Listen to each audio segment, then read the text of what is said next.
हाँ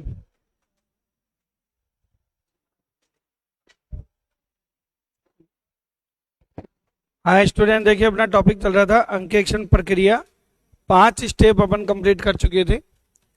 अब मैं आपको नेक्स्ट स्टेप बताने जा रहा हूँ, स्टेप नंबर 6, अंकेक्षण प्रविधि का निष्पादन।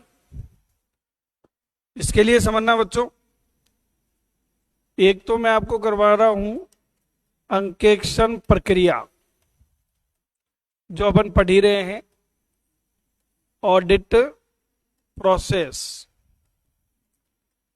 ऑडिट प्रोसेस जिसमें आपने पढ़ा कि अंकेक्षण एक स्वतंत्र एवं व्यवस्थित जांच है। व्यवस्थित जांच क्यों कहते हैं?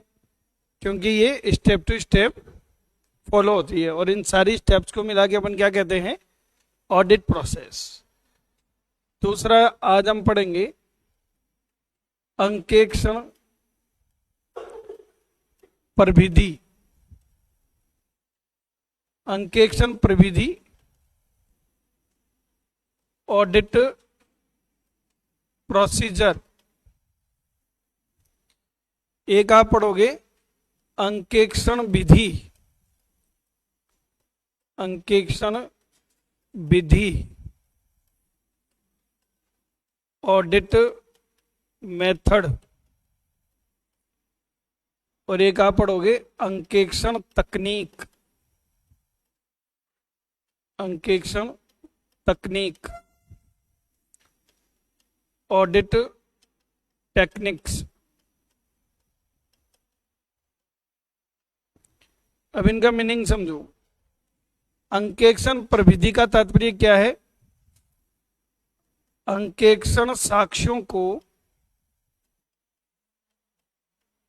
एकत्रित करने की विधि। अंकेक्षण साक्ष्यों को एकत्रित करने की विधि क्या कहलाती है? अंकेक्षण प्रविधि कहलाती है।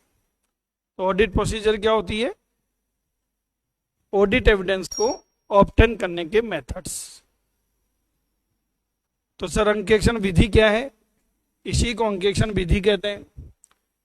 और अंकेक्षण तकनीक क्या है? इसी को अंकेक्षण तकनीक कहते हैं। अंकेक्षण साक्ष्यों को प्राप्त करने की विधि अंकेक्षण प्रविधि है। साक्ष्य प्राप्त करने की विधि अंकेक्षण विधि है। साक्ष्य प्राप्त करने की विधि अंकेक्षण तकनीक है। तो इनमें फर्क क्या है?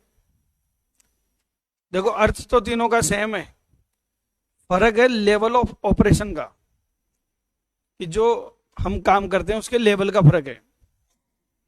इनमें से सबसे विस्तृत कौन सी है? आप ऐसे समझो कि सब कोई डॉक्टर ऑपरेशन करता है, ठीक है? तो ऑपरेशन को वो लोग कहते हैं प्रोसीजर। अब वो जो ऑपरेशन करेंगे उसके कई तरीके हैं। जैसे मान लो आपके पथरी हो गई, ठीक है? अब पथरी कैसे निकालें बताओ? पथरी निकालने के कई तरीके हैं। या तो पेट को चीरो और चीरा फाड़ी करके निकालो। आजकल एक और टेक्नोलॉजी आ गई, कौन सी? लेजर या दूरबीन। एक छोटा सा छेद करते हैं, बस पूरा पेट चीरने की जरूरत नहीं, हल्का सा छेद करेंगे और दूरबीन से निकाल लेंगे। और आजकल एक और टेक्नोलॉजी आ गई कि एक छोटा सा छेद भी नहीं करेंगे, एक बेड आ गया वाइब्रेशन वाला, उस पर आपको लेटाएंगे, वाइब्रेशन होगा और पेशाब के साथ साथ पथरी बाहर। नई नई तकनीकें आ गई साहब। सबको मिला के है, क्या बोल रहे हो? है? सुनाई नहीं दे रहा। इससे भी बढ़िया, इससे बढ़िया भी है ना, देसी जुगाड़। देसी जुगाड़ी है होम्योपैथिक की, बर्गलिस और एस्प्रुलिन, 2 दवा ले आओ, पानी में मिलाओ, और अगर आपकी 4 mm से कम की पथरी है तो साफ हो जाएगी। होम्योपैथी की कोई भी मेडिसिन ले आओ जिसका नाम एस्प्रुलिन और एक बेगरिस करके 2 मेडिसिन आती हैं, लिक्विड आती हैं, दोनों को 4-4 ड्रॉप ले, पानी में मिलाओ, सुबह शाम 3 बार ले लो, ज़्यादा ही तकलीफ हो रही है तो, और वो अपने आप निकल जाएगी। ये भी एक तरीका है, पर 4 mm तक ही काम करती है बस वो। 7 mm 8 mm की पथरी है तो फिर ऑपरेट होगा ही होगा, फिर तो प्रोसीजर होगा। तो आप देखो, चाहे आप दूरबीन से पथरी निकलवा लो, चाहे चीरा फाड़ी करके निकलवा लो, चाहे वाइब्रेशन से निकलवा लो, तीनों को डॉक्टर एक ही बोलते हैं, साहब ऑपरेशन होगा, यानी प्रोसीजर। ये तो थी प्रोसीजर। इस प्रोसीजर को फॉलो करने के लिए हम कई तरह की क्या अपनाते हैं, विधि। और इस विधि में क्या यूज करते हैं हम, तकनीक। तीनों का टारगेट एक ही है, साक्ष्यों को प्राप्त करना। इसलिए अंकेक्षण साक्ष्यों को प्राप्त करने की विधि अंकेक्षण प्रविधि कहलाती है। और ये प्रविधि होती है टोटल मिला के कितनी, 2। कितनी प्रविधि है, 2। साक्ष्यों को प्राप्त करने की जो विधि है वो होती है 7, और साक्ष्यों को प्राप्त करने की जो तकनीक है वो टोटल कितनी होती है, 9। तो आज हम ये 3 चीजें पढ़ेंगे, अंकेक्षण प्रविधि, अंकेक्षण विधि और अंकेक्षण तकनीक। प्रविधि है 2, विधि है 7 और तकनीक है 9। सिर्फ काम के लेवल का फर्क है। तकनीक बहुत बारीकी से होती है, विधि में तकनीक यूज की जाती है और प्रविधि में विधि यूज की जाती है। केवल लेवल ऑफ ऑपरेशन का फर्क है। यहां तक समझ में आ रहा है? तो अभी हम सबसे पहले स्टार्ट करने जा रहे हैं अंकेक्षण प्रविधि, जो किसमें दी हुई है, स्टैंडर्ड ऑन ऑडिटिंग 500 में। ऐसे 500 के अकॉर्डिंग ऑडिट प्रोसीजर जो होती है, अंकेक्षण प्रविधि जो होती है, ये 2 प्रकार की होती है। अंकेक्षण प्रविधि कितने प्रकार की है, 2 प्रकार की। सब कौन कौन से 2 प्रकार हैं? सबसे पहले कोई भी ऑडिटर जो ऑडिट करेगा, एक बच्चे का कुछ मैसेज आया है, मैंने कल ही ज्वाइन किया है। अच्छा, अच्छी बात है बेटा, जब जागो तभी सवेरा। हमारा जो इंस्टीट्यूट का लोगो है, सी इंस्टीट्यूट का एक बाज का सा चिन्ह आता है, उसके नीचे एक लाइन लिखी हुई है, AS सुप्तेसी जागृति। यह संस्कृत का शब्द है जो कथोपनिदेश ग्रंथ से लिया गया है। इसका मतलब होता है जब भी जागो तभी सवेरा। तो बच्चों, ऑडिट प्रोसीजर अंकेक्षण प्रविधि 2 प्रकार की होती है, जोखिम निर्धारण प्रविधि, जोखिम निर्धारण प्रविधि, risk assessment, risk assessment procedure. और ये हम ऑलरेडी पढ़ चुके हैं, किसमें, ऐसे 315 में। ये मैं आपको कल ही पढ़ा चुका हूं। जोखिम का निर्धारण करना, तो आप इसमें ये पढ़ेंगे साहब जोखिम का मतलब क्या है। तो बताओ क्या बताया था, अंकेक्षण जोखिम से क्या तात्पर्य है, बताओ। अंकेक्षण जोखिम से आप क्या समझते हो? किसी भी अंकेक्षक के द्वारा अनुचित राय व्यक्त करना या अनुपयुक्त राय व्यक्त करना जब वित्तीय विवरण में महत्वपूर्ण मिथ्या वर्णन हो, तो उसे क्या कहते हैं अपन, अंकेक्षण जोखिम कहते हैं। कितने प्रकार की होती है अंकेक्षण जोखिम? 2 प्रकार की। कौन कौन सी? महत्वपूर्ण मिथ्या वर्णन की जोखिम और खोजी जोखिम। महत्वपूर्ण मिथ्या वर्णन की जोखिम कितने प्रकार की होती है? 2 प्रकार की, अंतर्निहित और नियंत्रण। तो कोई भी ऑडिटर ऑडिट करेगा, उसमें सबसे पहला काम उसका यही रहेगा, प्रविधि में कौन सी प्रविधि, जोखिम का निर्धारण करो। अच्छा, जोखिम का निर्धारण करके क्या कर लोगे, उसको कम करने की कोशिश करेंगे। कम करोगे कि शून्य करोगे? शून्य तो हो ही नहीं सकती। कितना कम करोगे? जितना आपका स्वीकार्य स्तर है। ऑडिटर का जो एक्सेप्टेबल लेवल है वहां तक वो जोखिम को क्या करेगा, कम करेगा। समझ में आ रही बात आपकी? देखो, जब मैंने सीए फाउंडेशन की एग्जाम दी थी 12th पास करके, तो हमारी सब्जेक्ट आती थी मैथ्स, बस खाली फाउंडेशन में थी, इसके बाद में सीए में मैथ्स नहीं आती। तो उसमें वो 2 चैप्टर आते हैं ना, वो इंटीग्रिटी क्या बोलते हैं उसको, है अवकलन समाकलन, उसमें वो कोस थीटार साइन थीटार पता नहीं कौन कौन से थीटा थे, वो मेरे पल्ले ही नहीं पड़े। टीचर ने समझाने की बेचारे ने कोशिश भी करी कि बेटा ये फॉर्मूले ये याद कर, इसका ये होता है, अपने तो नहीं पल्ले पड़े भाई। कोशिश भी करी, नहीं पल्ले पड़े, तो मैंने क्या किया, वो दोनों चैप्टर छोड़ ही दिए। मैं कहा ये तो नहीं हो रहे, अब क्या करें, छोड़ दिए। फिर भी सीए बन गया, क्योंकि हमारे 50 नंबर की मैथ्स आती थी, और उस 50 में से 10 नंबर के वो दोनों चैप्टर से क्वेश्चन आते थे। मैंने कहा 10 नंबर उड़ा दें, दो 40 में से ले आते हैं जो लाने हैं। तो जोखिम तो ली ना, पर कितनी जोखिम लेनी है, जितना आपका एक्सेप्टेबल लेवल है, जितना आपका क्या है, स्वीकार्य स्तर है, और वहां तक आप जोखिम को क्या करोगे, कम करोगे। अब जोखिम का निर्धारण करने के बाद आप ये तय करोगे कि आपको और कितना काम करना है, कम काम करना है कि ज्यादा काम करना है। उसको बोलते हैं अपन अतिरिक्त अंकेक्षण प्रविधि, फर्दर ऑडिट प्रोसीजर। अतिरिक्त अंकेक्षण प्रविधि, फर्दर ऑडिट प्रोसीजर। तो बताओ अंकेक्षण प्रविधि कितने प्रकार की हो गई, 2 प्रकार की। कौन कौन सी, जोखिम निर्धारण और अतिरिक्त अंकेक्षण प्रविधि। यहां तक समझ में आ रहा है? अतिरिक्त अंकेक्षण प्रविधि अगेन कितने टाइप की, 2 प्रकार की। अतिरिक्त अंकेक्षण प्रविधि भी 2 प्रकार की है। कौन कौन सी? एक को अपन कहते हैं नियंत्रणों की जांच।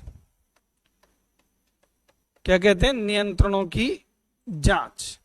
इसका पुराना जो नाम था वो था अनुपालन या अनुशीलन प्रविधि। अनुपालन या अनुशीलन प्रविधि पहले नाम इसका ये था। तो आपको कहीं भी कॉम की बुक में ये अनुपालन प्रविधि के नाम से दिखेगा। वर्तमान में इसका नाम बदलकर क्या कर दिया गया है, नियंत्रणों की जांच। इंग्लिश में बोलते हैं इसको अपन टेस्ट ऑफ कंट्रोल, और पहले इसका नाम क्या था, कंप्लायंस प्रोसीजर। Compliance procedure. बताओ इसमें ऑडिटर क्या चेक करेगा? नाम से ही क्लियर है, ये प्रविधि नाम से ही क्लियर है। बताओ बच्चों ऑडिटर क्या करेगा इसमें? क्या लग रहा है बेटा नाम से? आपको कुछ लग रहा है? क्या लग रहा है बताओ, नाम से क्या लग रहा है? किसकी जांच करेगा? नियंत्रणों की। नियंत्रण बोले तो इंटरनल कंट्रोल सिस्टम। तो ऑडिटर जोखिम का निर्धारण करेगा, सिस्टम की जांच पड़ताल करेगा। जोखिम का निर्धारण करने के लिए किसकी जांच पड़ताल करेगा? सिस्टम की, क्योंकि सारी जोखिम किससे जुड़ी हुई है? सिस्टम से जुड़ी हुई है। सिस्टम में ऑडिटर क्या चेक करेगा? ये 3 चीजें चेक करेगा सिस्टम में। सिस्टम में 3 चीजें चेक करेगा। क्या क्या चेक करेगा? सबसे पहली अस्तित्व को जांचेगा, एग्जिस्टेंस। क्या समझे सिकंदर? सिस्टम भी है या नहीं है। मालूम चले सिस्टम ही नहीं है तो जोखिम तो होनी है। समझ में आ गया? तो सबसे पहले देखेगा कि सिस्टम एग्जिस्टेंस में है या नहीं है।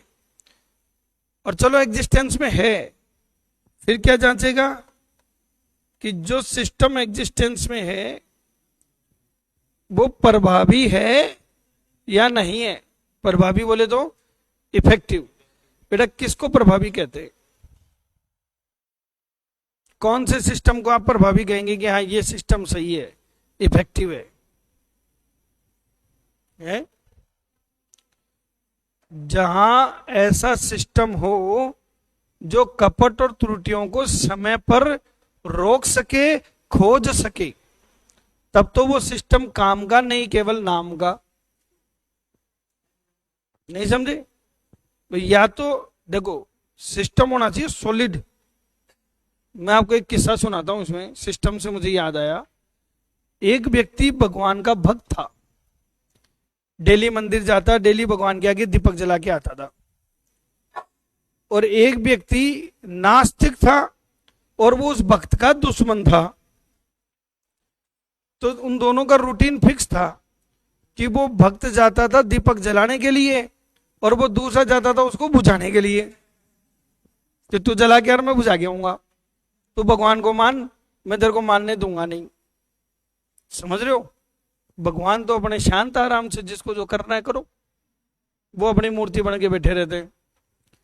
एक दिन आंधी तूफान आ गए साहब, भयंकर तरीके से बारिश वारिश आ रखी। तो वो जो भक्त था वो घबरा गया, क्या आज मौसम ठीक नहीं है, पहले ही केदारनाथ में बह गए थे कहीं, मैं जाऊं और मालूम चले कि घर वाले ही खोजते रह जाएं। तो वो गया ही नहीं। और बुझाने वाले को टेंशन ज्यादा हो रही थी कि यार वो चला गया और मैं बुझा के कैसे आऊंगा। तो वो पहुंच गया। तो भगवान उस पर खुश हो गए कि तू है मेरा असली भक्त हो। तो सिस्टम तो था ही, पर सिस्टम क्या नहीं था? इफेक्टिव नहीं था। सिस्टम होना भी चाहिए और कैसा होना चाहिए? प्रभावी भी। समझ में आ रहा है क्या? क्लियर है? अच्छा बच्चों, कई बार मैं आपको मोटिवेशनल स्पीच देता रहता हूं कि पढ़ा करो, जोश आ जाता है क्या? जोश नहीं आता? भाई दो तरीके से बच्चे सुनते हैं। एक, किस आदमी को बोलने की आदत है, ऐसे ही बड़बड़ाता रहता है, ये इसका काम है, इसको बड़बड़ाने दो। एक अंदर से आवाज आती है यार, हाँ यार हमें ऐसा करना चाहिए। तो कई बच्चे जोश में आ जाते हैं, पर वो जोश थोड़ी सी देर के लिए आता है, बस आधा घंटा 1 घंटा जोश में रहते हैं, हाँ अब हम भी कुछ करेंगे, अब बाद में वही वैसे ही।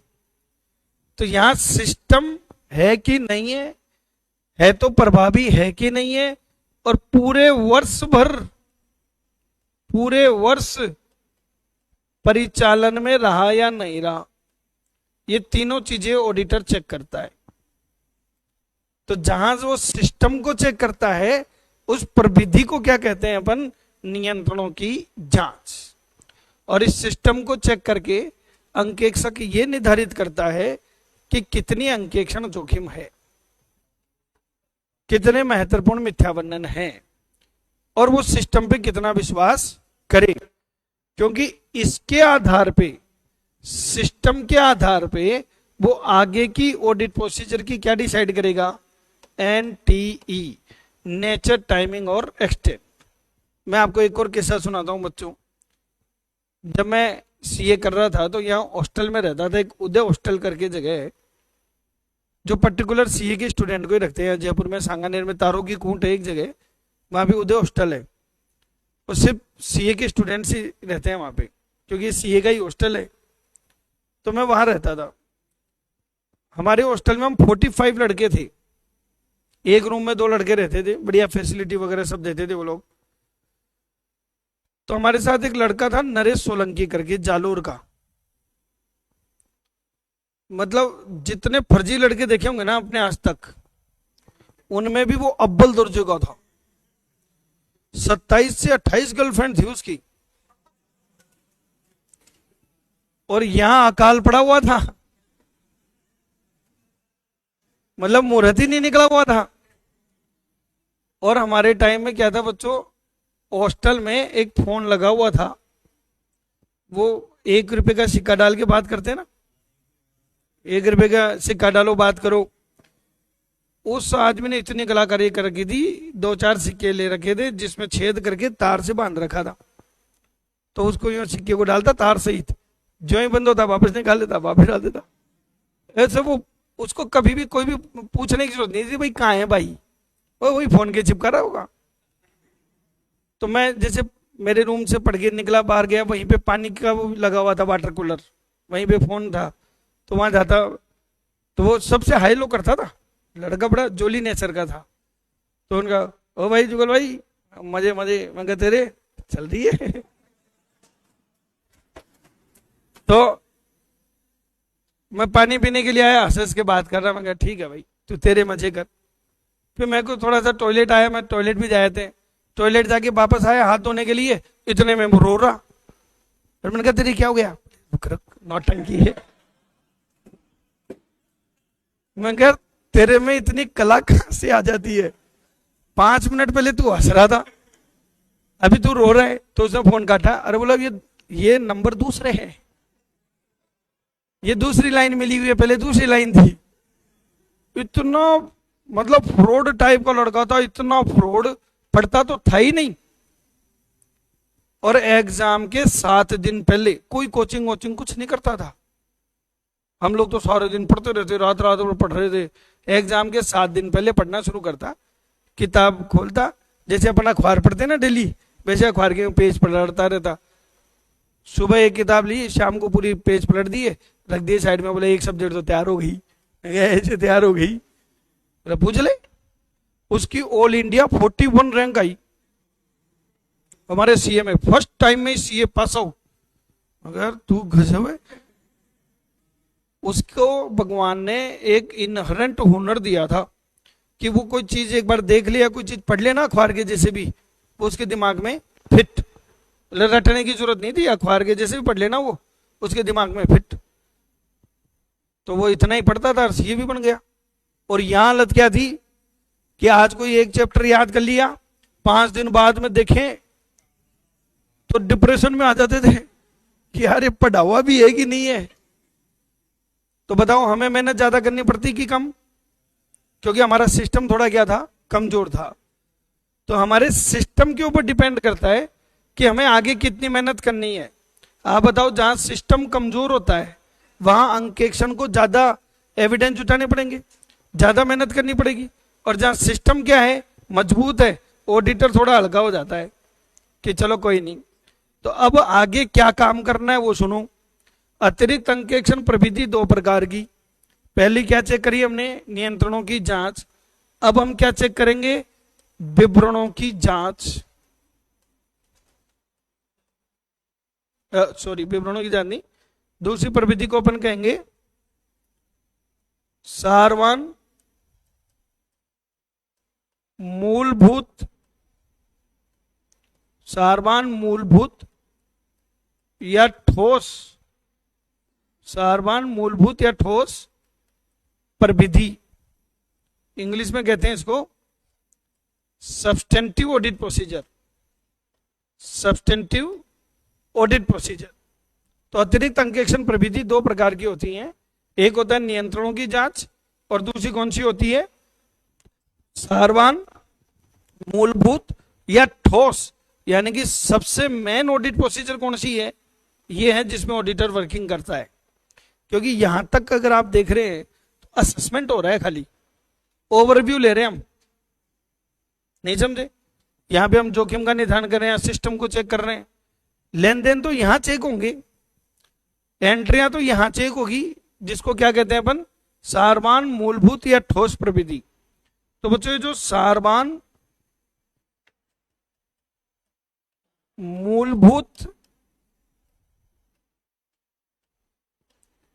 या ठोस जो प्रविधि है, जिसे आप सब्सटेंटिव प्रोसीजर कहते हो, यह भी कितने प्रकार की, 2 प्रकार की। कौन कौन सी, विवरणों की जांच, विवरणों की जांच, और दूसरा विश्लेषणात्मक, विश्लेषणात्मक प्रविधि। विवरणों की जांच,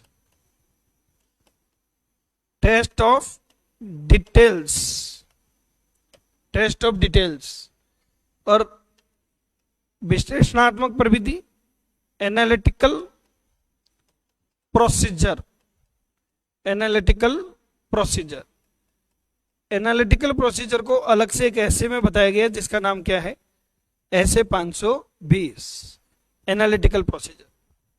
सर विवरणों की जांच क्या होती है? ये भी दो प्रकार का। विवरणों की जांच भी कितने प्रकार की? दो प्रकार की। एक लेन देनों की जांच। किसकी जांच करेंगे? लेन देनों की जांच करेंगे। और एक शेषों की जांच। शेषों की जांच। Test of transactions.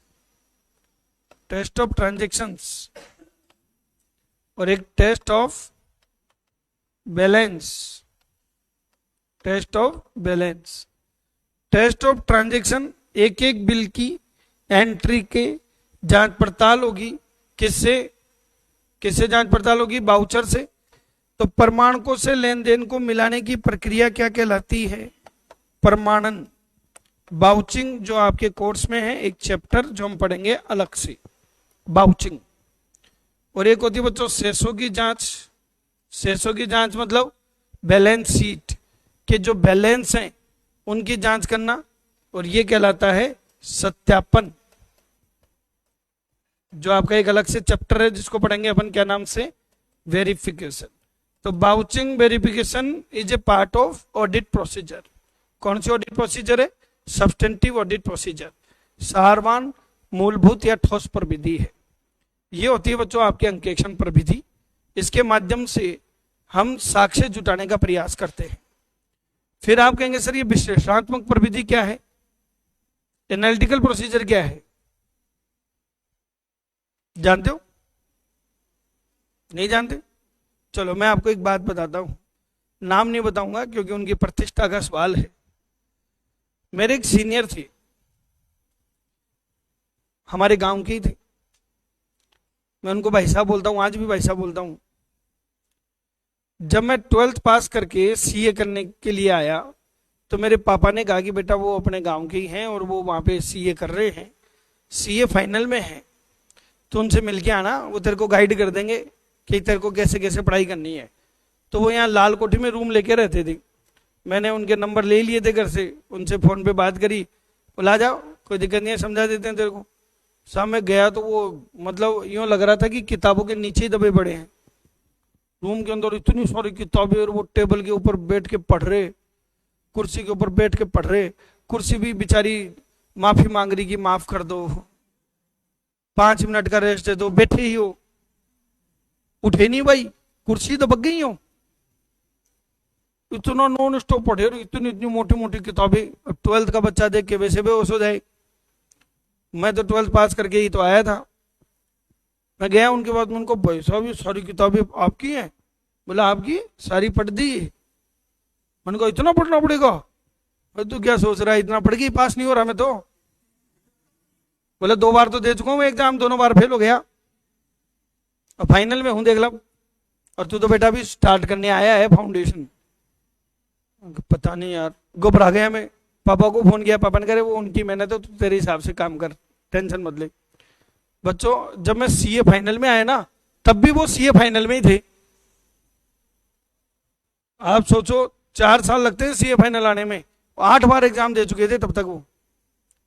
जब मैं सीए फाइनल में आया तब भी वो सीए फाइनल में ही थे। तो मेरे पापा ने कहा बेटा वो अच्छे व्यक्ति हैं, तो उनके साथ पढ़ लिया अगर पढ़ सके तो मैं उनको हॉस्टल ले गया, मेरा रूम पार्टनर बना लिया। मैं कहा अपन दोनों साथ पढ़ेंगे। तो वो मेरी बात मान गए। मैंने उनको पढ़ते देखा तो मेरे समझ में आ गई कि ये आदमी पढ़ सकता है, पास नहीं हो सकता। दोनों अलग अलग कला है बच्चों, पढ़ना अलग और पास होना अलग। एक एक लाइन पढ़ रहे हैं और फिर सब भूल रहे हैं। मैं तो क्या करता था, मार्केट से एक स्कैनर लेके आता था। हमारे टाइम में एक स्कैनर आता था मार्केट में, उसमें पास्ट एग्जाम के क्वेश्चन का कलेक्शन था। पिछले 20 सालों के एग्जाम, यानी 40 एग्जाम के क्वेश्चन का मेरे पास में कलेक्शन था। मैंने वो क्वेश्चन बैंक उठाया और हमारा जो स्टडी मटेरियल था इंस्टीट्यूट का, उसमें ये टिक करता गया कि ये टॉपिक से क्वेश्चन आया हुआ है। कोई 2 बार आ गया तो 2 टिक कर दिया, कोई 3 बार रिपीट हुआ है तो 3 टिक कर दिए। और कई ऐसे पेज निकले जिनमें कभी कोई क्वेश्चन पूछा ही नहीं। तो एक स्टेपलर मशीन थी मेरे पास में, मान लो 10-5 पेज आगे जिनमें कोई क्वेश्चन नहीं पूछा, स्टेपल कर दिया चारों। और पेन लेके यूं काटना शुरू। मैं कहा नहीं पढ़ेंगे, हटाओ। मैं ये सब कर रहा था, वो मेरे को देख रहे थे, बोले क्या कर रहा है तू? मैं कहा सैम्पलिंग। बोले वाह बेटा, यह डिटेल चेकिंग करके ये हाल है, तो सैम्पलिंग में रिजल्ट ला देगा। मैं कहा डिटेल में तो आया ही नहीं ना रिजल्ट, तो मैं सैम्पलिंग करके देख लेता हूं। करके तो देखे, और जब मैंने एग्जाम दिया मैं सीए बन गया, और वो फिर भी सीए कर रहे थे। तो वो आए मेरे पास, अरे वो तेरी टेक्निक सिखा। तो मैंने कहा देखो साहब, इतनी सी बात है, रायता उतना ही फैलाओ जिसे समेट सको, उतना ही खाओ जिसे 50 को नहीं, खुद भी तकलीफ में दूसरों की तकलीफ में ला दोगे, और उतना ही पढ़ो जितना रिवीजन कर सको। तो मैंने कहा मैंने तो इंपॉर्टेंट पढ़ लिया। और सीए की एग्जाम में क्या होता है, 90% पेपर क्या होता है, रिपीट। क्या आपके कंपटीशन एग्जाम में भी होता है? बस सीए की एग्जाम में फर्क इतना सा, वहां 90% होता है और यहाँ 100% होता है। 100% रिपीट है, 100% रिपीट। आपको उसे मालूम होना चाहिए कि क्वेश्चन कहां से पूछे जा रहे हैं, और ये उठाते कहां से हैं। भाई पेपर बनाएगा कौन, भगवान या इंसान? और इंसान तो कॉपी पेस्ट सीख जाता है पहले ही, कि कॉपी करो और पेस्ट करो। तो वो क्या करते हैं, इधर उधर की एग्जाम में आए हुए क्वेश्चन, ये क्वेश्चन इनको उठा उठा के टिका देते। तो उनका कलेक्शन कर लो और उनको सॉल्व कर दो। दिमाग लगाना पड़ता है थोड़ा सा। ये जो दिमाग लगाने का काम है ना, ये क्या कहलाता है, एनालिटिकल प्रोसीजर। एक तो होता है रूटीन के काम करते जाओ और एक दिमाग लगाओ, तो ये प्रविधि कैसी कहलाती है, एनालिटिकल प्रोसीजर। अब बताओ ये प्रोसीजर कब अपनानी चाहिए, एनालिटिकल प्रोसीजर? ऑडिट के स्टार्टिंग में कि एंड में? एंड में।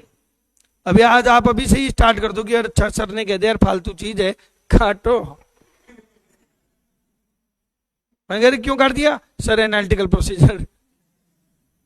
बाद में काट लेना, एक बार तो क्या कर लो, पढ़ लो, फिर आपको जो नहीं पढ़ना उसको हटा देना। तो ये कभी भी स्टार्टिंग में नहीं करनी चाहिए, करने में कर सकते हो, मना नहीं है, ये परफॉर्म हो सकती है, पर आपके लिए हेल्पफुल कब होगी, जब इसे near the end of audit perform किया जाए। समझ में आ रहा है? इसमें हम नॉर्मली क्या करते हैं, तुलना करते हैं। किससे तुलना करते हैं? पिछली साल से, कि सब पिछली साल इतने टर्नओवर पे इतना प्रॉफिट हुआ, तो इस साल इतने टर्नओवर पे इतना ही क्यों हुआ, कम या ज्यादा हुआ, तो उसका कारण क्या है, ऐसा क्यों हुआ, उसका कारण होना चाहिए। बोलो बात समझ में आ गई? इसको अपन क्या कहते हैं, एनालिटिकल प्रोसीजर। पूरी प्रोसीजर समझ में आ गई? पढ़ के सुना रहा हूं।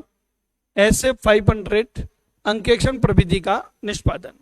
अंकेक्षण प्रविधि, विधि, तकनीक, सबका एक ही अर्थ है, अंकेक्षण साक्ष्यों को प्राप्त करने की विधि। क्योंकि अगर आप ये सोचोगे आपको अपने आप एविडेंस मिल जाएंगे, अपने आप थोड़ी मिलते हैं, कुछ ना कुछ क्या करोगे, काम करोगे, कुछ विधि अपनाओगे तो साक्ष्य मिलेंगे। ये विधि कितने प्रकार की है? 2 प्रकार की, जोखिम निदान प्रविधि, अतिरिक्त अंकेक्षण प्रविधि। जोखिम निदान प्रविधि ऐसे 315 में है, जिसमें ऑडिटर किसका निर्धारण करता है, और अंकेक्षण जोखिम क्या होती है, अनुपयुक्त राय व्यक्त करना जब वित्तीय विवरण में महत्वपूर्ण क्या हो, मिथ्या वर्णन हो। और देखो मैंने नीचे नोट करके बाद में लिखा है, बताऊंगा, पहले डायग्राम बता देता हूं। अतिरिक्त अंकेक्षण प्रविधि कितने प्रकार की?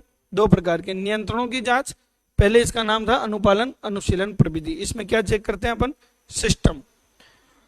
दूसरी है मूलभूत, सारभूत या ठोस। ये कितने प्रकार की? 2 प्रकार की, विवरणों की जांच और विश्लेषणात्मक प्रविधि। ये डायग्राम यहाँ गलत लग गया। विवरणों की जांच कितने प्रकार की? 2 प्रकार की। कौन कौन सी? लेन देनों की जांच और शेषों की जांच। एक का नाम है प्रमाणन और एक का नाम है सत्यापन। क्लियर है? तो बताओ हमें क्या चाहिए, इस विधि को अपनाने की कोशिश क्यों कर रहे हैं हम, क्या चाहिए हमें? साक्ष्य। तो अब मैं आपको बीच में ही ये टॉपिक कराने जा रहा हूं कि साक्ष्य क्या होते हैं, अंकेक्षण साक्ष्य क्या होते हैं, ऑडिट एविडेंस क्या होते हैं। हालांकि ऑडिट रिपोर्ट में मैंने आपको कुछ हद तक बता भी दिया था। चलो बताओ बच्चों, ऑडिट एविडेंस क्या होते हैं, अंकेक्षण साक्ष्य किसको कहते हैं? किसी को याद है तो बताओ, आप किसको ऑडिट एविडेंस कहते हो? हाँ, ऑडिटर जो, वो तो वर्किंग पेपर है, आप कह रहे हो ऑडिटर जो ऑडिट के दौरान जो भी कागज प्राप्त करता है वो तो वर्किंग पेपर है। हाँ हाँ बिल्कुल, वर्किंग पेपर जो है वो ऑडिट एविडेंस का पार्ट है, पर ऑडिट एविडेंस अलग है। ऑडिट एविडेंस क्या होते हैं? जिनके आधार पर आप अपनी राय व्यक्त करते हो। तो कोई भी ऐसी सूचना, कोई भी ऐसी सूचना जो अंकेक्षक की राय का, कोई भी ऐसी सूचना जो अंकेक्षक की राय का आधार हो, अंकेक्षण साक्ष्य कहलाते हैं। अगर आप कोई भी चीज, कोई भी इंफॉर्मेशन आपको मिलती है जिसके बेसिस पे आप अपनी ओपिनियन क्रिएट कर लेते हो, तो बताओ वो क्या कहलाते हैं?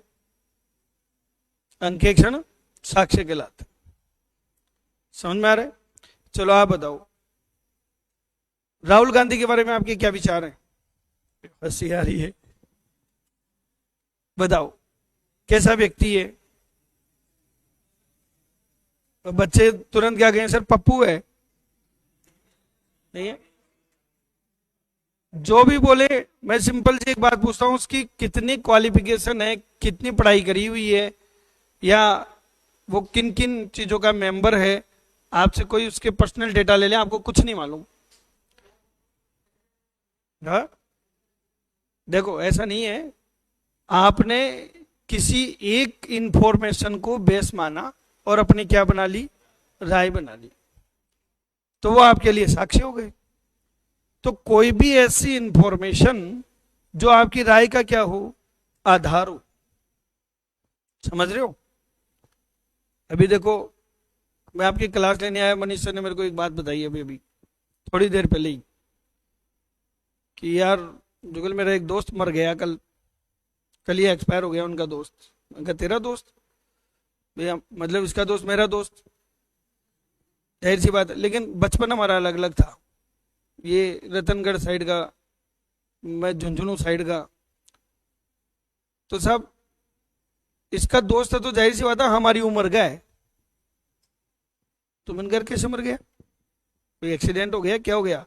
और नहीं, मतलब रात को खाना खा के अपने लैपटॉप पे काम करने के लिए बैठा था, तो आदमी थकान सी होती है, वो अपना सिर नीचे रखा वहीं सो गया, उठा ही नहीं है। बोले ये क्या हुआ? बोले वो तूने वैक्सीन की दोनों डोज लगाई थी क्या? मैं कहा मैंने भी लगवाई थी, तेरे भी लगवाई थी, क्योंकि हम दोनों साथ ही लगवा के आए थे डोज। बोले ये उसके इफेक्ट आ रहे हैं। बोला उसका ओटीपी आ गया, वो निकल गया। मैं कहा यार ये गजब है। आप समझ रहे हो? अब देखो मनीष सर ने मेरे को कहा, मैंने उसको पक्का मान लिया, और अब मैं आपके सामने फैला दी मैंने बात। समझ रहे हो ना? अब इसमें सच्चाई है कि नहीं है, इसके मेरे पास में कोई साइंटिफिक प्रूफ है नहीं है, कोई साइंटिफिक प्रूफ थोड़ी है। तो ये वाली बात है साहब, साक्ष्य सही है नहीं है ये ऑडिटर बाद में तय करेगा। अगर आपकी राय का वो आधार बन रहे हैं तो इसका मतलब वो क्या है, साक्ष्य है। अब क्या ये कोई भी सूचना हो सकती है? बताओ, कोई भी सूचना हो सकती है? तो इन सूचना की एंगल को मैं दो प्रकार में बांट रहा हूं, कि कोई भी सूचना में निम्न क्या है, शामिल है। अंकेक्षण साक्ष्य की कोई भी सूचना यानी कि निम्न शामिल है। पहला, लेखांकन रिकॉर्ड में शामिल सूचना, लेखांकन रिकॉर्ड में शामिल सूचना, information in accounting record. Accounting record में जो भी इंफॉर्मेशन होती है वो ऑडिटर के लिए क्या होते हैं, एविडेंस होते हैं, और उनके आधार पे वो राय व्यक्त करता है। उदाहरण बताओ बच्चों, इसका उदाहरण दो एग्जाम्पल। जैसे हाँ, बिल, बिल को एक ही नाम दे दूं क्या, बाउचर। और बताओ बच्चों, और क्या हो सकते हैं साक्ष्य? नोट टू अकाउंट्स, लेखों पर टिप्पणी। और बोलो, खाता बही, लेजर्स। और बोलो, और क्या हो सकती हैं लेखांकन रिकॉर्ड में जो आती हैं?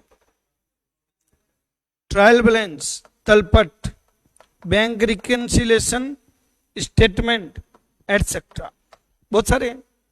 जो भी अकाउंटिंग रिकॉर्ड का पार्ट बनते हैं, बिल, बाउचर, खाता बही, ट्रायल बैलेंस, लाभ हानि खाता, बैलेंस शीट, बैंक रिकन्सिलेशन, ठीक है, खाते, ये सब सूचनाएं हमारे लिए क्या है?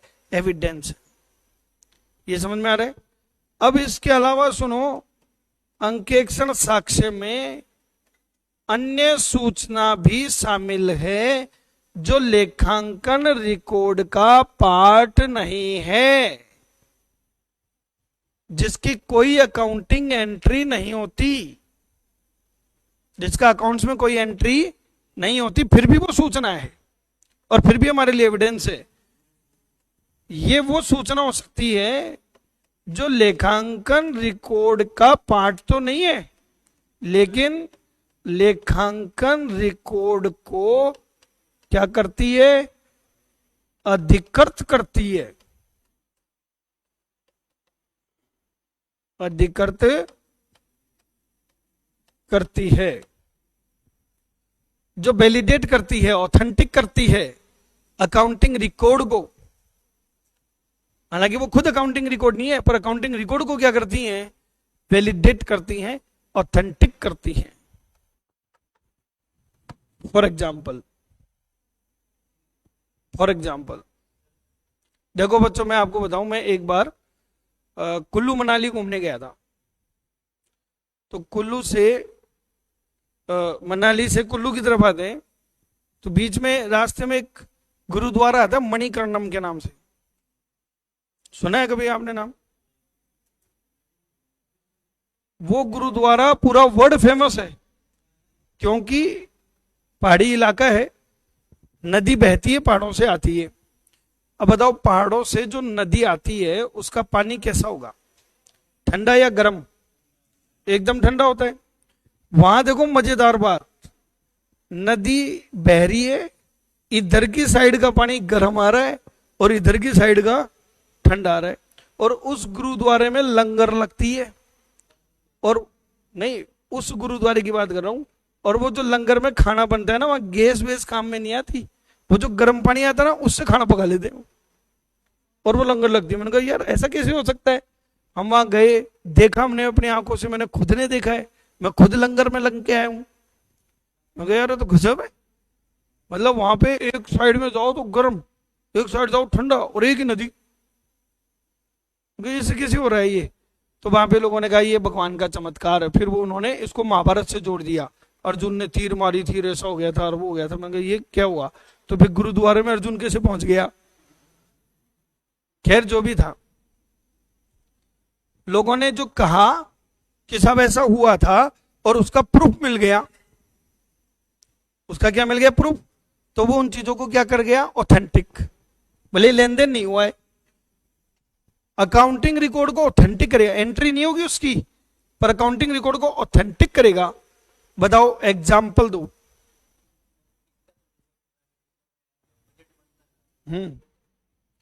बजट, बिल्कुल सही बात है। बजट की कोई अकाउंटिंग एंट्री नहीं होती, लेकिन बजट के अकॉर्डिंग ही क्या होते हैं? लेन देन होते हैं, ये इसको ऑथेंटिक करते हैं। इसके अलावा सूक्ष्म पुस्तिका, मिनट्स, सूक्ष्म पुस्तिका, बताओ सूक्ष्म पुस्तिका की कोई अकाउंटिंग एंट्री होती है क्या? लेकिन जो भी मामले पास होंगे वही तो लेन देन होंगे। जैसे कंपनी के डायरेक्टर ने बैठ के मीटिंग करी और ये तय किया कि हम कंपनी 1 करोड़ का लोन लेगी, और उसके थोड़े दिन बाद में बैंक से लोन आए हुए हैं, इसका मतलब वो ऑथेंटिक कर गई। ऐसे मान लीजिए आपने कोई माल खरीदा, और माल खरीदने का आपने क्या दिया? Purchase order, PO. अब परचेज ऑर्डर की थोड़ी एंट्री होती है, कोई एंट्री तो किसकी होती है? बाउचर की, इनवॉइस की। पर ये कुछ ऐसी चीजें हैं जो अकाउंटिंग रिकॉर्ड को ऑथेंटिक करती है। ये भी ऑडिटर के लिए क्या है? ऑडिट एविडेंस है। बताओ अंकेक्षण साक्ष्य का अर्थ समझ गए? कोई भी ऐसी सूचना जो हमारी राय का आधार हो वो अंकेक्षण साक्ष्य है, और अंकेक्षण साक्ष्य में दोनों चीजें शामिल है। ये ऐसे 500 में इसकी परिभाषा दी गई है, और इन साक्ष्यों को हमें प्राप्त करना है, और ये प्राप्त करने के लिए हमको क्या अपनानी है? प्रविधि, ताकि हम अपनी राय बना सके और राय व्यक्त कर सके। अब जब साक्ष्य की बात आ रही है तो कितने साक्ष्य हमको चाहिए? हमें कितने साक्ष्य चाहिए? तो बच्चों जब भी ये बात आएगी तो दो शब्द आएंगे। प्रत्येक अंकेक्षक को पर्याप्त एवं उचित अंकेक्षण साक्ष्य प्राप्त करने चाहिए। कैसे कैसे प्राप्त करने चाहिए? पर्याप्त और उचित। पर्याप्त को इंग्लिश में क्या बोलते हैं? सफिशिएंट। और उचित को क्या बोलते हैं? एप्रोप्रिएट। एप्रोप्रिएट। पर्याप्त एवं उचित अंकेक्षण साक्ष्य की हमको आवश्यकता होती है। समझ में आ रहा है? पर्याप्तता हमेशा हमें किसकी तरफ इशारा करती है? साक्ष्यों की मात्रा, क्वांटिटी। और उचितता हमें हमेशा बताती है साक्ष्यों की गुणवत्ता, यानी कि क्वालिटी। तो बताओ ऑडिटर को कितने साक्ष्य चाहिए? आप क्या कहेंगे? पर्याप्त एवं उचित साक्ष्य चाहिए। पर्याप्तता से तात्पर्य क्या है? साक्ष्यों की मात्रा से। और उचितता से तात्पर्य क्या है? साक्ष्यों की गुणवत्ता से। ये बात समझ में आ रही है क्या? आगे बढ़ूं? क्लियर है? चलो अब आपसे पूछता हूं, बताओ कितनी मात्रा में साक्ष्य चाहिए? कितनी मात्रा में साक्ष्य चाहिए बताएं?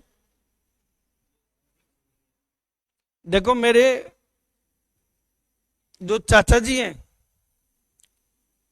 उनकी सालियां, यानी कि मेरी मौसी जी,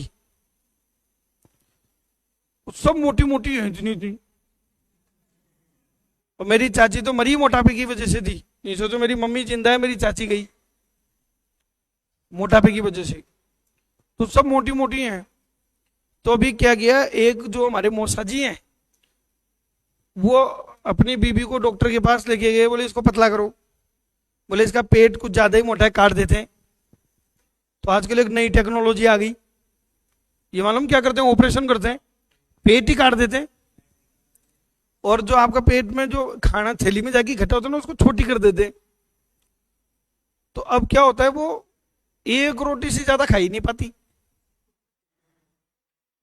वो जो ही एक रोटी खाती है उसको लगता है कि मैं 10 खा गई, और एक में पेट फुल। पर आधे घंटे बाद, 1 घंटे बाद फिर भूख लग जाती है, फिर खाती है तो 2 बादाम या 4 बादाम भी खा लिए ना, पेट फुल। फिर 2 घंटे बाद भूख लग गई, एक छाछ का गिलास पी लिया, पेट फुल। और खाने का सही तरीका यही है, दिन में कई बार खाओ, थोड़ा थोड़ा खाओ, तो आपकी हेल्थ फिट रहेगी। तो डॉक्टर ने पेट काट दिया, वो एकदम फिट है। उसकी वजह से क्या हुआ, उनके डायबिटीज और बीपी, शुगर, सारी बीमारियां खत्म हो गई, सारी बीमारियां खत्म हो गई। अब मैं, वो मौसी जी आई थी अभी थोड़े दिन पहले घर, तो मैंने तो मेरी वाइफ को कह दिया था, देख मौसी जी आ रही है, उनके थोड़े से काम चलता नहीं। मेरे को मालूम नहीं था ऐसे ऑपरेशन कर, मैं मिठाइयाँ उठाइयाँ सब ले आया। अगर मैंने मौसी जी को कहा, मैंने कहा मौसी जी आज आए, कितने दिनों से आए हो, अब आपके साथ मेरे को भी खाने को मिल जाएगा, क्योंकि ये खाने देती नहीं, आपके सामने बोल पाएगी नहीं। मैं मेहमानों को इसलिए तो बुलाता हूँ घर पे कि उनके बहाने में भी खा लेता हूँ। तो मौसी मेरे को कहते, बेटा मेरे तो गए दिन। मैं कहा क्यों? मैं खिला रहा हूँ, खाओ आप मजे से। अरे बोला तू तो खिला रहा है, पेट खाने नहीं देता। तो मैंने कहा आपका पेट बढ़ जाता है? बढ़ जाता है। तो मात्रा की क्या डेफिनेशन हो, ज्यादा कम की बताओ? कितने साक्ष्य चाहिए? क्या मात्रा कुछ तत्वों पे निर्भर करती है, या सब जगह एक जैसी लिस्ट बना दूं कि ये साक्ष्य ले लेना और इतने ले लेना? कैसे बना सकती है लिस्ट? साक्ष्यों की मात्रा निम्न तत्वों से क्या होती है? प्रभावित होती है या निर्धारित होती है की बात है। अब ये आपको अपना दिमाग लगा लगा के बताना है बच्चों। आप अपना खुद का दिमाग लगाएंगे और मुझे बोलते जाएंगे, मैं लिखता जाऊंगा, नोट से देख देख के मत बोलना। इस चैप्टर के नोट्स नहीं आए अभी? आप बोलते ही नहीं हो, मेरे को बताया नहीं, मैं तो भूल गया। कोई नहीं, अभी बोलते हैं उनको। तो बताओ, मात्रा किन तत्वों से प्रभावित होती है? लगाओ, अपना दिमाग लगाओ। वेरी गुड, एक इस बच्ची ने सही दिमाग लगाया। और देखो, आप इसमें जो भी सोचोगे और जो भी बोलोगे ना, सही होगा। अब इस बच्ची ने जो दिमाग लगाया, इसको आप लोग बताओ कि कैसे सही है ये। व्यवसाय का आकार मतलब, अगर व्यवसाय बड़ा है तो ज्यादा साक्ष्य चाहिए, और व्यवसाय छोटा है तो कम में काम चल जाएगा। बोलो, समझे कि नहीं समझे? एक तो व्यवसाय बड़ा हो और एक व्यवसाय छोटा हो, तो फर्क तो पड़ेगा ही ना। एक तो इस बच्चे को बुलाएं खाना खाने के लिए, और एक इससे पीछे वाले को बुलाएं, तो दोनों का एक जैसा काम कैसे चल जाएगा भाई? इसको देख के लगता है कि पता नहीं कितनी खाएगा, और उसको देख के लगता है, हमारे 6th क्लास में साइंस में एक चैप्टर आता था, कुपोषण का शिकार, कि खाता भी कि नहीं खाता। तो व्यवसाय का आकार समझ गए? चलो लगाओ बच्चों दूसरा दिमाग। Very good, internal control system. कैसे बताना? यदि सिस्टम स्ट्रांग है तो साक्ष्य कम में काम हो जाएगा, क्योंकि गड़बड़ के चांस कम है। अगर सिस्टम कमजोर है तो साक्ष्य ज्यादा चाहिएंगे। दो तो आपने बिल्कुल सही बताए, लगाओ दिमाग। और देखो, मैं तो बताऊंगा ही, पर खुद दिमाग लगाओगे तो याद ही नहीं करना पड़ेगा आपको। बोल बेटा, क्या मन में है? वेरी गुड, व्यवसाय की प्रकृति। व्यवसाय की प्रकृति, इसको मैं थोड़ा सा टेक्निकल नाम दे रहा हूं, ठीक है? यहां व्यवसाय की प्रकृति ना लिखे, मैं क्या लिख रहा हूं? जनसंख्या की प्रकृति, population, nature of population. Actually जो टोटल डेटा होते हैं ना, जो टोटल डेटा होते हैं उसको अपन क्या बोलते हैं? पॉपुलेशन। और उसमें जो सैंपल निकालते हैं उसको बोलते हैं सैंपलिंग नमूना। अब जनसंख्या की प्रकृति दो प्रकार की होती है बच्चों, या तो होंगे सजातीय, या होंगे विजातीय, या तो होंगे एक जैसे, या होंगे अलग अलग। अब जैसे चाइना में जाओ, आइडेंटिफाई करना ही मुश्किल हो जाता है कि कौन सा व्यक्ति कौन है। सारे चाउमीन जैसे से दिखते, ऐसे तो होते हैं। इंडिया में है वैरायटी ऑफ पर्सन्स, कोई लंबा है, कोई छोटा है, कोई एकदम ही काला है, कोई एकदम ही गोरा है। यहां पे अलग अलग वेराइटियां देखने को मिलती हैं, आराम से आइडेंटिफाई होते हैं। वहां तो आइडेंटिफाई करना ही मुश्किल है।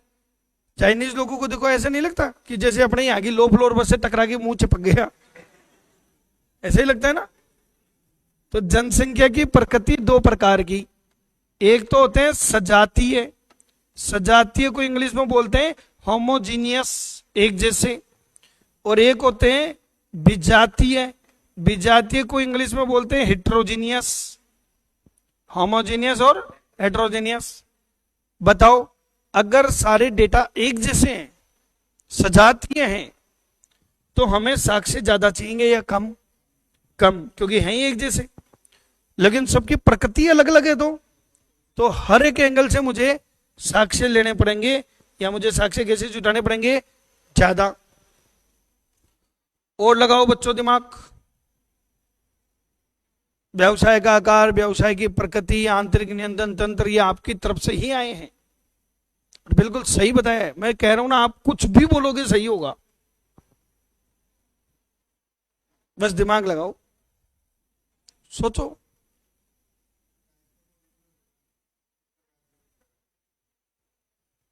अंकेक्षण प्रविधि की प्रगति, देखो बात तो सही है आपकी, लेकिन हमारी प्रविधि के आधार पर हम तय करते हैं। आप उल्टा बोल गए, हम साक्ष्यों के आधार पर हमारी प्रविधि तय नहीं करते। हम किसके आधार पर तय करते हैं? हमारे काम करने के आधार पे। जैसे नमूना जांच कर रहा हूं तो मुझे कम साक्ष्य चाहिए, और बिस्तर जांच कर रहा हूं तो ज्यादा चाहिए। इसको नहीं नोट कर रहे अपन। और सोचो, उसी में आ गया इंटरनल कंट्रोल सिस्टम में ही आ गया। अब सिस्टम का कोई अलग अलग नाम देने से मतलब नहीं है ना, आप चाहे अकाउंटिंग बोल दो चाहे इंटरनल कंट्रोल बोल दो, एक ही बात है। समझ में आ गया? और बोलो बच्चों, लगाओ दिमाग लगाओ, क्या बोल रहे हो?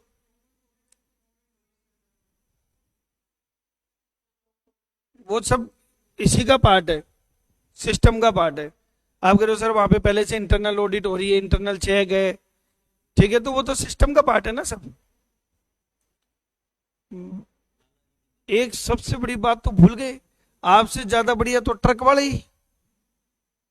ट्रकों के पीछे लिखा हुआ नहीं रहता, शेर का बच्चा एक ही अच्छा।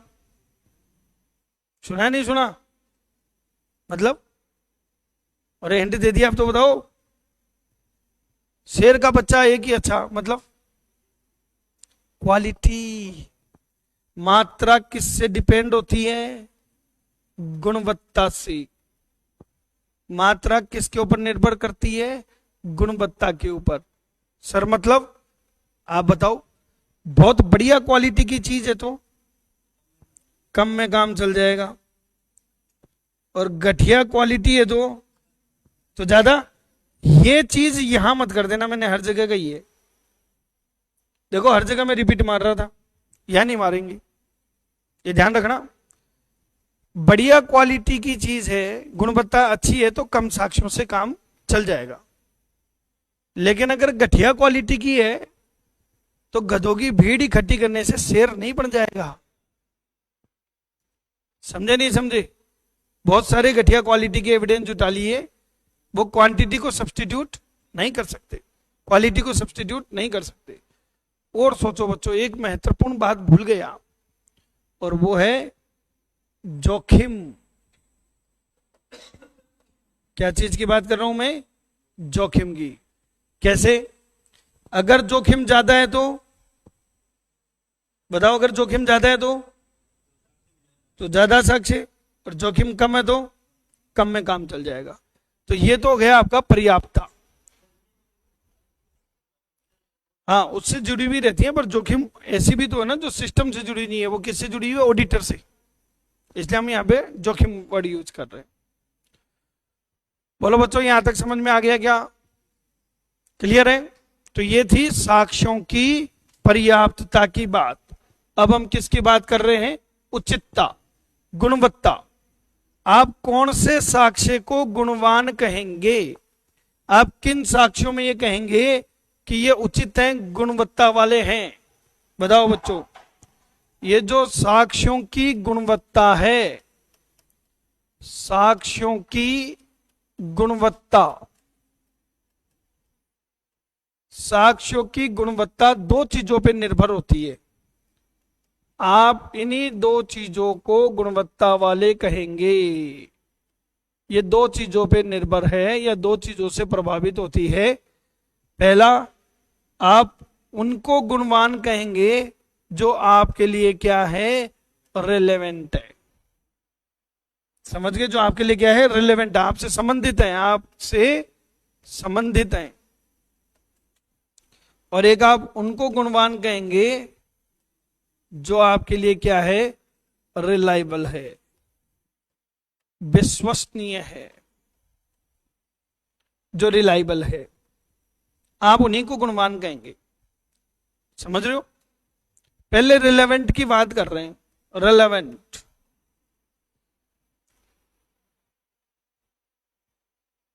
बच्चों, इस बच्चे से पूछते हैं, बेटा अंडे खाती है? घर में भी नहीं बनते, कोई नहीं खाता, रोज ऐड आता है, संडे हो या मंडे, डॉक्टर भी उसको अच्छा बताते हैं, प्रोटीन का रिच सोर्स है, कोई बुराई थोड़ी है। खाता है? ये तो खाता है, तू नहीं खाती? मैं नहीं सर, मैं नहीं खाती। देखो, आपके लिए अंडा रिलेवेंट नहीं है, कभी खा के ही नहीं देखा, ये लो। जब खाया ही नहीं तो आपको क्या मालूम बेकार है कि घटिया है? ये लो, सब्स्टिट्यूट ही ढूंढ लेगी पर अंडा नहीं खाएगी। बेटा इतना सारा दूध पिएगी, इतनी सारी दाल खाएगी, तब जाके 1 घंटे की बराबरी होगी। इससे बड़े 1 घंटा खा दो। आप कहें सर ऐसे थोड़ी हम कोई नॉन वेज थोड़ी खाएंगे। अरे जो अंडा तवे पे आ गया, तुम खाओ तो बढ़िया, नहीं दूसरा खाएगा। नहीं समझे? तो उससे क्या फर्क पड़ गया? तुमने थोड़ी मर्डर किया उसका, वो तो मरा हुआ ही है पहले से ही। बताओ, आपको उसमें कोई गुण नजर नहीं आ रहे, क्योंकि वो आपके लिए संबंधित नहीं है। तो रिलेवेंट जो अंकेक्षण उद्देश्य के साथ, जिनका अंकेक्षण उद्देश्य के साथ लॉजिकल कनेक्शन हो, लॉजिकल कनेक्शन हो, उसे हम रिलेवेंट कहते हैं। रिलेवेंट किसको कहते हैं? जिसका कोई ना कोई लॉजिकल कनेक्शन हो। किसके साथ? आपके ऑडिट ऑब्जेक्ट्स के साथ, आपके काम के साथ, जिसका कोई ना कोई क्या हो, लॉजिकल कनेक्शन हो। समझ में आ रहा है? ये बच्चा बताएगा। जिम ज्वाइन कर रखी है आपने? नहीं जाते? नहीं। Beauty parlour? इसका मतलब आपको आपके शरीर से कोई प्रेम नहीं है, आप अच्छा और सुंदर नहीं दिखना चाहते? नहीं, ऐसे चाहने से थोड़ी होगा। हाँ, उसके लिए क्या कर रहे हो आप? कुछ डाइट वाइट, कुछ बॉडी शॉडी बनाओ, बताओ। जाएंगे सर। बेटा जो ये बोलता है ना, वो कभी नहीं जाता, और तू नहीं जाता है ना, इसमें कोई बुराई नहीं है, क्योंकि जो तुम कर रहे हो इसमें ना तो बॉडी बनाने की जरूरत है और ना सुंदर दिखने की जरूरत है, पढ़ने की जरूरत है बस। लेकिन अगर कोई अपना कैरियर एक्टिंग में बना रहा है, मॉडलिंग करता है, आज सलमान खान है, मेरे से 10 साल बड़ा है, भाईजान है हमारे, 2 घंटे डेली वर्जिश करता है, 2 घंटे डेली एक्सरसाइज करता है यूं। और इतने पैसे वाला आदमी है, क्या जरूरत है उसको डेली 2 घंटे एक्सरसाइज करने की? सर वो कमाता ही अपनी बॉडी की वजह से है, क्योंकि वो उनका धंधा है, वो उनका बिजनेस है, तो उनके लिए वो रिलेवेंट है। वो उनके लिए क्या है? रिलेवेंट है। मेरी वाइफ ने कहा ये टमक निकले जा रही है, इसको थोड़ा कंट्रोल करो, जिम में जाओ। मैं कहा बच्चे टमक पे ध्यान ही नहीं देते,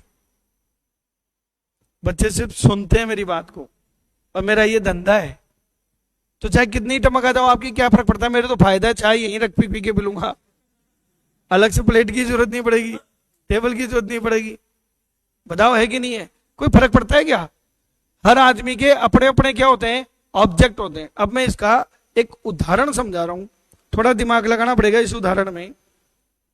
आप मुझे ये बात बताएंगे, मैं किसी क्लाइंट के यहाँ ऑडिट करने गया, उसकी बैलेंस शीट मैंने देखी, और मैंने देखा कि जो अकाउंट पेबल हैं, अकाउंट पेबल या क्या बोल दो आप, सन्ड्री क्रेडिटर्स, जिनको हमको पैसा देना है, जिनको हमको पैसा देना है, उस बैलेंस शीट को देख के मुझे ये लगा कि ये जरूरत से ज्यादा ही दर्शाए गए हैं। क्या दर्शाए गए हैं? जरूरत से ज्यादा ही दर्शाए गए हैं, ओवर स्टेटेड हैं। ओवर स्टेटेड समझ गए? यार इतने क्रेडिटर्स तो नहीं होने चाहिए, इतने क्यों हैं? इस बात का मुझे डाउट है, इस बात का मुझे क्या है? डाउट है। यार इतने तो नहीं होने चाहिए, तो ज्यादा है। ऐसे ही बच्चों अकाउंट पेबल, जिसे आप क्या कहते हो, सन्ड्री क्रेडिटर्स, इस पे मुझे डाउट है कि ये जरूरत से थोड़े क्या हैं? कम हैं। समझ में आ रहा है क्या? अब बताओ, अगर मुझे ये डाउट है कि जरूरत से ज्यादा दर्शाए गए हैं, ओवर स्टेटेड हैं, तो मेरी रिलेवेंट ऑडिट प्रोसीजर क्या होगी?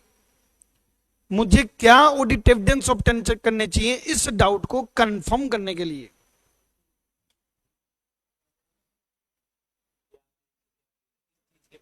मेरा क्वेश्चन समझ में आ गया क्या?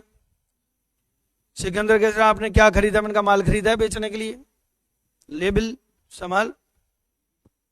मेरे पास बिल तो है ही, तभी तो एंट्री हुई है, तभी तो बुक्स में आ रहे हैं। देखो, मुझे जब ये लगा कि ये जरूरत से ज्यादा है, तो आपको जो रिकॉर्ड कर रखे हैं ना ट्रांजेक्शन, उसको चेक करने की जरूरत नहीं है, क्योंकि वो तो ऑलरेडी रिकॉर्ड किए हुए हैं।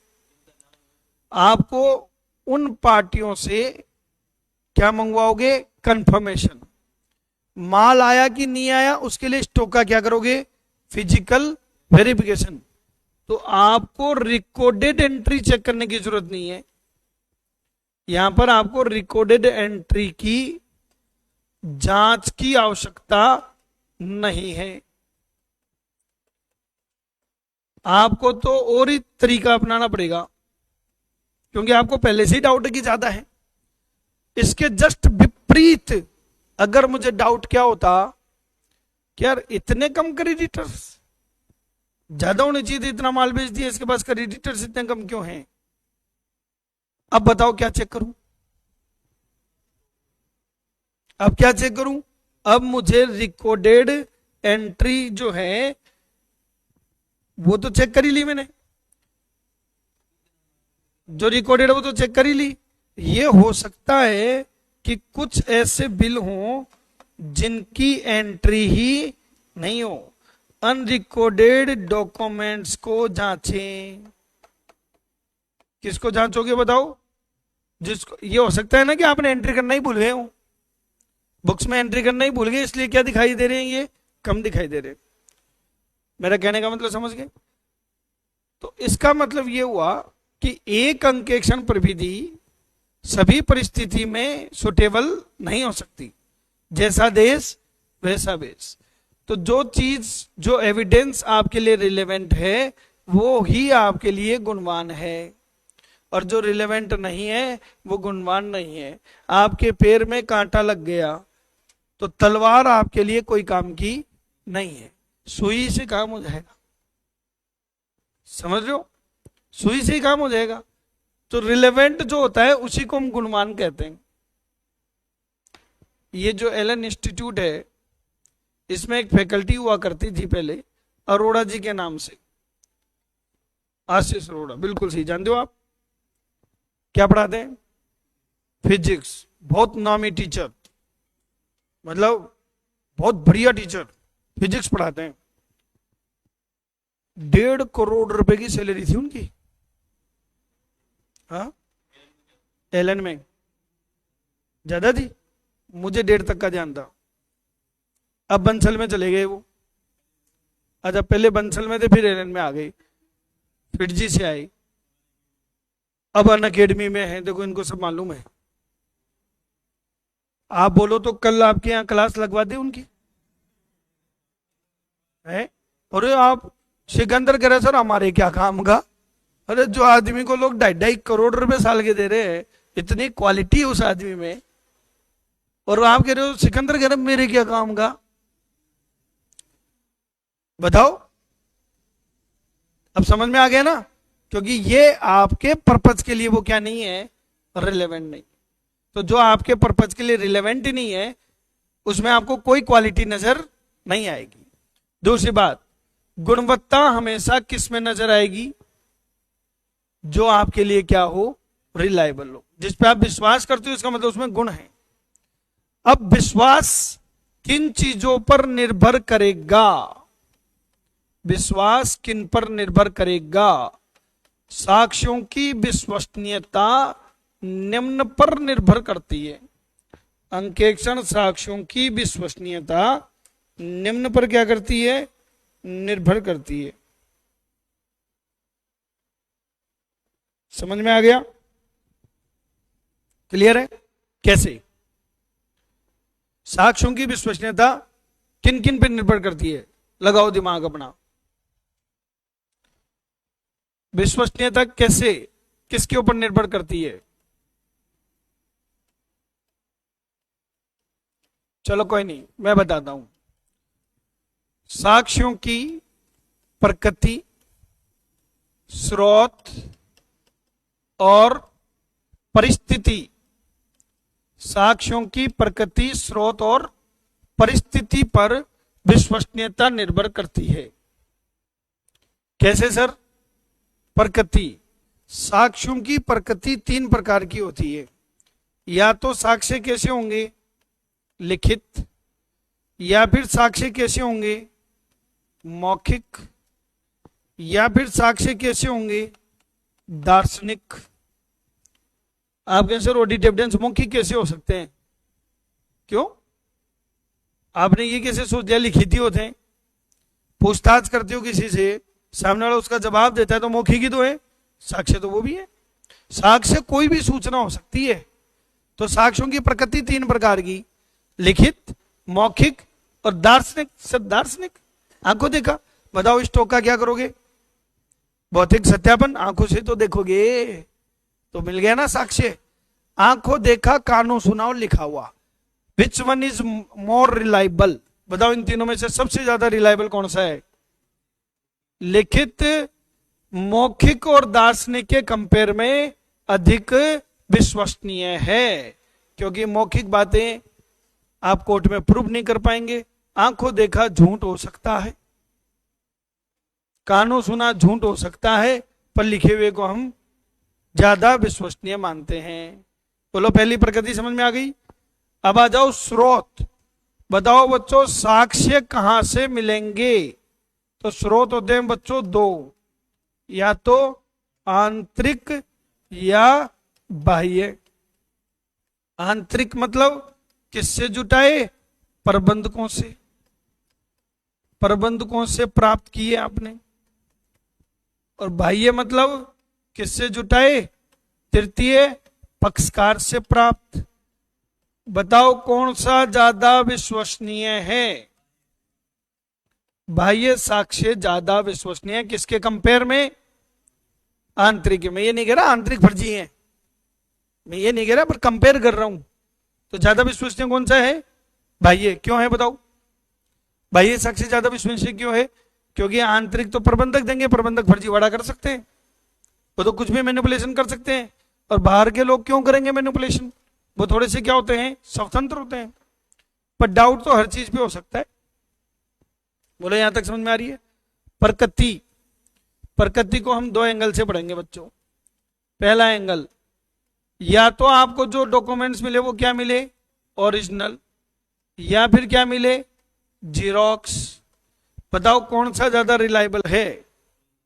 ओरिजिनल या फिर जीरोक्स? ओरिजिनल ज्यादा रिलायबल है। किसके कंपेयर में? जीरोक्स के कंपेयर में। समझ में आ रहा है? दूसरा, अंकेक्षक ने स्वयं ने जुटाए।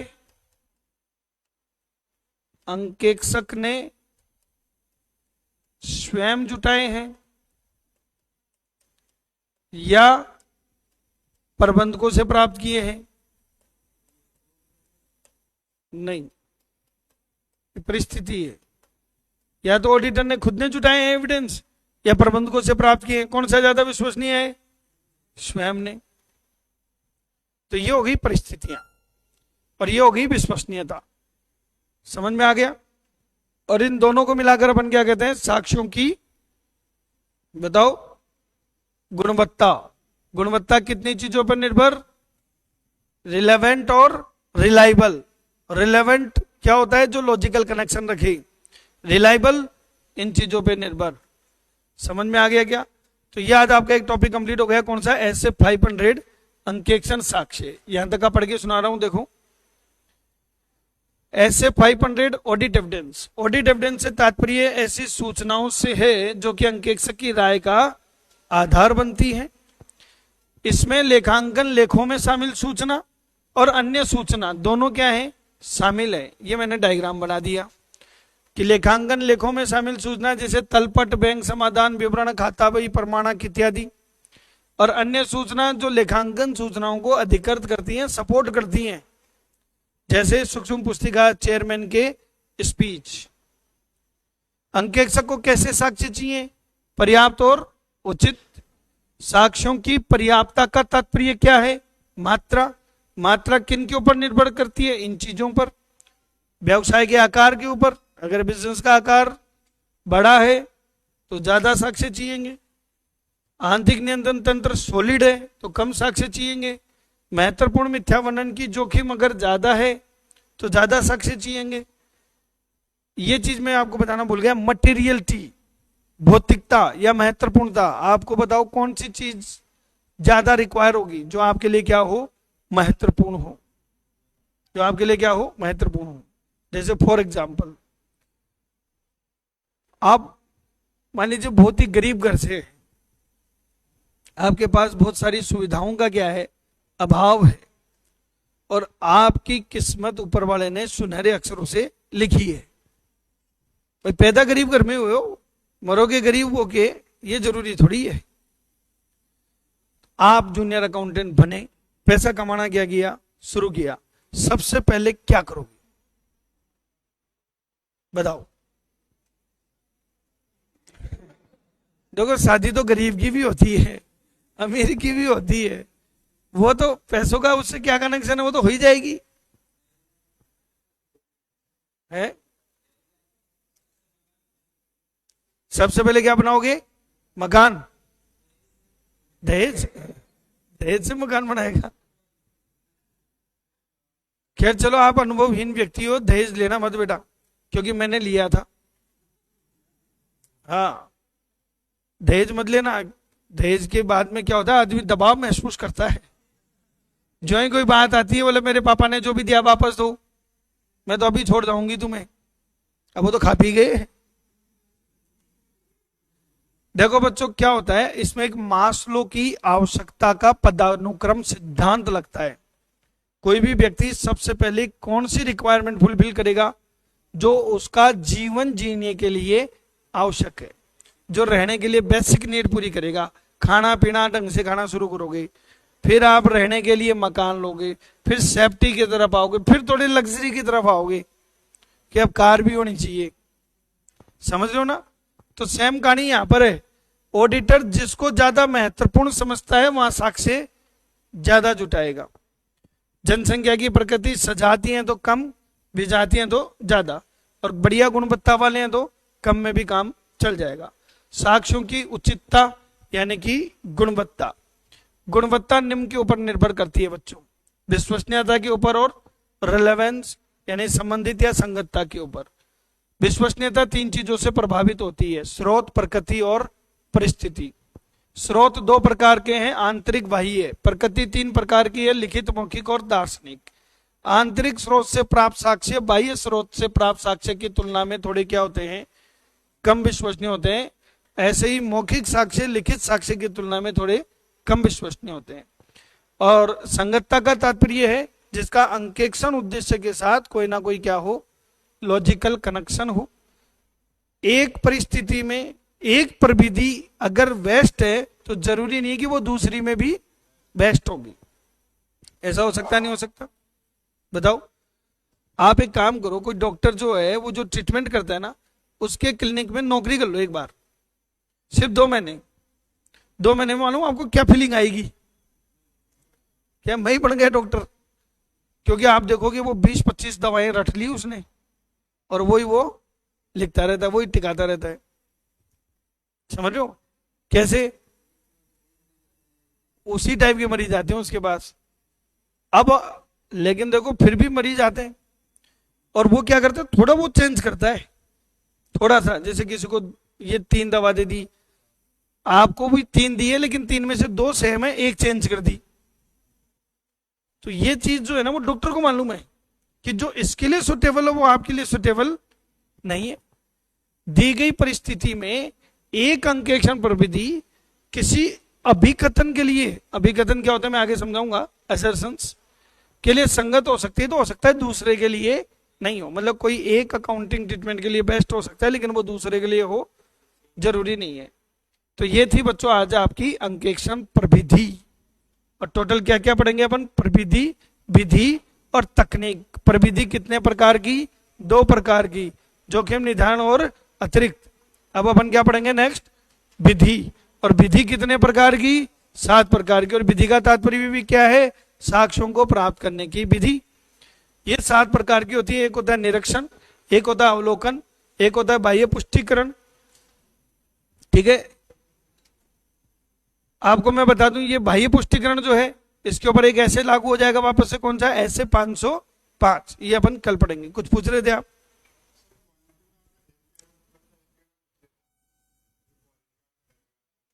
हाँ, कि क्वालिटी अगर बेस्ट है,